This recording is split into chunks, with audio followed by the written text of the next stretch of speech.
វិស័យដីធ្លីអប់រំនិងសុខាភិបាលរួមទាំងវិស័យមួយចំនួនទៀតសរុប10ក្រសួងនឹងទទួលបានកញ្ចប់ថវិកាជាតិច្រើនជាងគេសម្រាប់ឆ្នាំ2016ប្រធានគណៈកម្មការទី2របស់រដ្ឋសភាលោកជឹមយៀបបានហៅក្រសួងទាំង10នេះថាជាក្រសួងអាទិភាពសម្រាប់ការងារកំណែទម្រង់របស់រដ្ឋាភិបាលមានខាងសង្គមសេដ្ឋកិច្ចគឺថា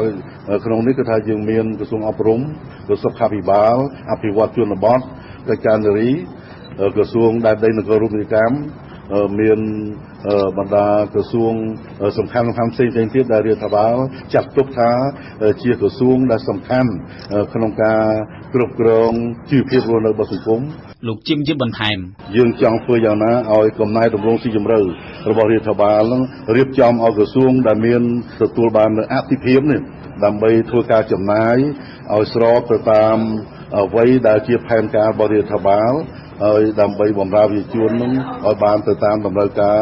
របស់ប្រជាជនតាមមូលដ្ឋាននាបច្ចុប្បន្ននេះអ្នកនាំពាក្យគណៈបក្សសង្គ្រោះជាតិលោកយ៉ាមបញ្ញរិទ្ធបានស្វាគមន៍ប៉ុន្តែអះអាងថានៅរងចាំមើលលទ្ធផលនៃការបង្កើនកញ្ចប់ថវិកានេះការបន្ថែមថវិកាទៅលើវិស័យអភិភាពជាពិសេសវិស័យអប់រំដែលយើងតែងតែស្នើសុំយ៉ាងទទូចដើម្បីធ្វើការកំណែទម្រង់បានជោគជ័យព្រោះយើងយល់ថាអ្វីៗដែលចេញមកគឺខាងអប់រំជាមូលដ្ឋានតែសំខាន់បំផុតដូច្នេះយើងស្វាគមន៍ការបន្ថែមជាអត្ថភាពនេះក៏ប៉ុន្តែយើងនៅរងចាំមើលទូលេខជាក់ស្ដែងថាតើបន្ថែមប្រមាណភាគរយហើយប្រៀបធៀបទៅនឹងផែនការកំណែទម្រង់តើអាចអនុវត្តបានទៅជោគជ័យឬក៏អត់លោកអំសំអាតមន្ត្រីជាន់ខ្ពស់អង្គការលីកាដូយើងឃើញថាក្រសួងទាំងអស់នេះវាគួរតែចាត់ជាអត្ថភាពជាយូរមកហើយណាពីព្រោះប្រទេសជាតិយើងឥឡូវ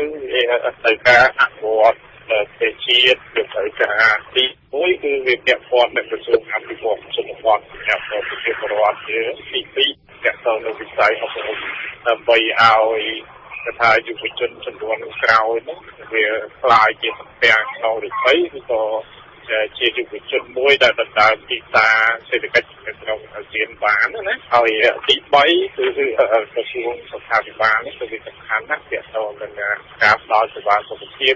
ជាសាធារណៈពលរដ្ឋប្រជាពលរដ្ឋទូទៅនឹងតែដីក៏ដូចគ្នាដែរការដោះស្រាយចំណុចដីធ្លីពលប្រជាពលរដ្ឋបើតាមលោកអំសំអាតដដែលក្រសួងទាំង10នោះពិតជាត្រូវការកំណែទម្រង់បើទោះបីជាយឺតពេលបន្តិចក៏ដោយតែខាតត្រូវតែមានការកំណែទម្រង់ព្រោះកន្លងមកការអភិវឌ្ឍគឺក្រសួងទាំងអនុវត្តជាសេដ្ឋកិច្ចរបស់ខ្លួនដែលមានកម្រិតដល់ឡើយអានេះវាជាកំណែទម្រង់មួយដ៏ល្អ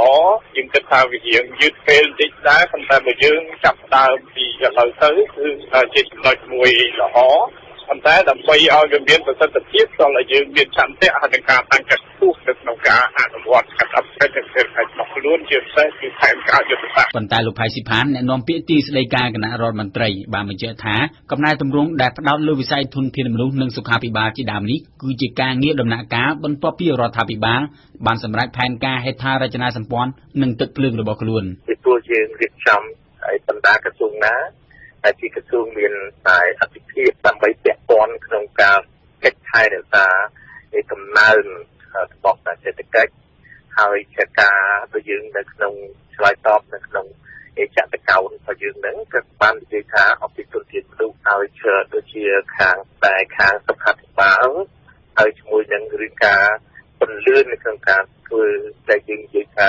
កំណែទម្រង់ស៊ីជម្រៅរបស់ដីធ្លីហើយដូចជាកំណែទម្រង់ស៊ីជម្រៅចំពោះបញ្ហាពង្រឹងទុនធានមនុស្សប៉ុន្តែប្រធានគណៈកម្មការរបស់រដ្ឋសភាកូតាគណៈបព្វប្រឆាំងបានបញ្ជាក់ថាកិច្ចការកំណែទម្រង់មានច្រើនដែលត្រូវការទាំងការបដិញ្ញាចិត្តផ្នែកនយោបាយនិងផែនការយុទ្ធសាស្ត្រច្បាស់លាស់មិនមែនត្រឹមតែការដំឡើងកញ្ចប់ថវិកាជាតិនោះទេលោកយ៉ាមបញ្ញរិទ្ធចំណុចទី1ដែលខ្ញុំសង្កេតឃើញហៅថា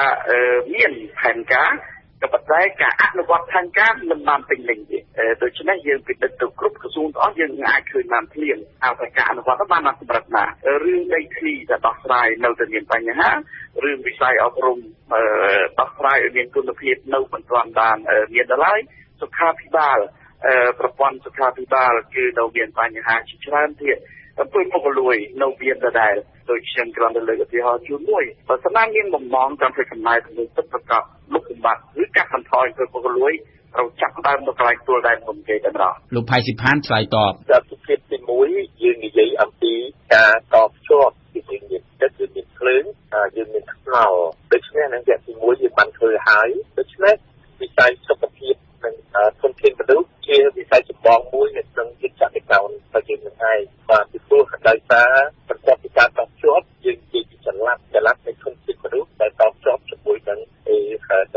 ជាប់ជាងនេះគឺដូចជាប្រទេសវៀតណាមប្រទេសថៃតែដូចជាប្រទេសឡាវដូច្នេះវាស្ថិតនៅក្នុងគម្រោងការបញ្ចូលយើងជាមួយនឹងការគុំសេដ្ឋកិច្ចដូច្នេះពេលនេះយើងគេថាពីដៅពោះជាសមត្ថភាពរបស់មនុស្សដែលអាចឃើញពីមនុស្សហ្នឹងហើយនឹងដែល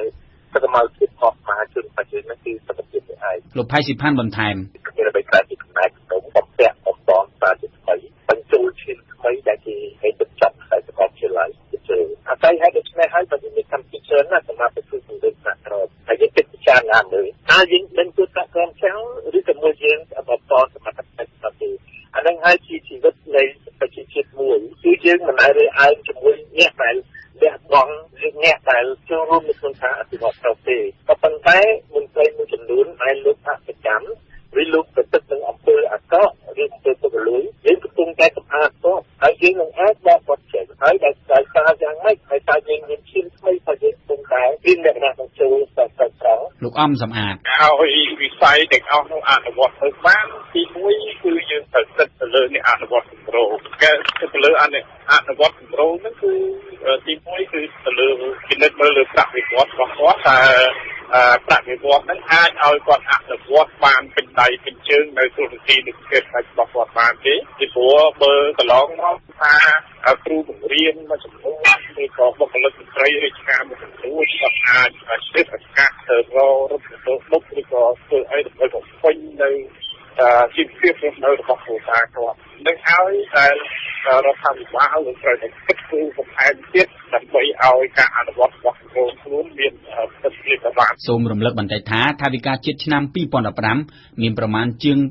$3,800 លានសហរដ្ឋអាមេរិកក្រសួងអាទិភាពរួមមានក្រសួងអប់រំសាធារណការនិងដឹកជញ្ជូនការពារជាតិសុខាភិបាលនិងមហាផ្ទៃជាដើមដោយឡែកក្រសួងដែលទទួលបានកញ្ចប់ថវិកាតិចជាងគេគឺក្រសួងវប្បធម៌បើតាមលោកយ៉ាងពេញរិទ្ធកំណែតម្រង់របស់រដ្ឋាភិបាលនៅមានកម្រិតនៅឡើយជាពិសេសវិស័យសុខាភិបាល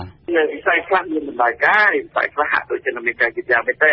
ប្រព័ន្ធសុខាភិបាលហាក់ដូចជាមានដំណើរការប្រមាណវិស័យរួមមានខ្លះក៏ប៉ុន្តែយើងសង្កេតឃើញថានៅពុំទាន់គ្រប់គ្រាន់ពីព្រោះដើម្បីធ្វើកំណែតម្រង់បានជោគជ័យត្រូវមានកត្តាច្រើនយ៉ាង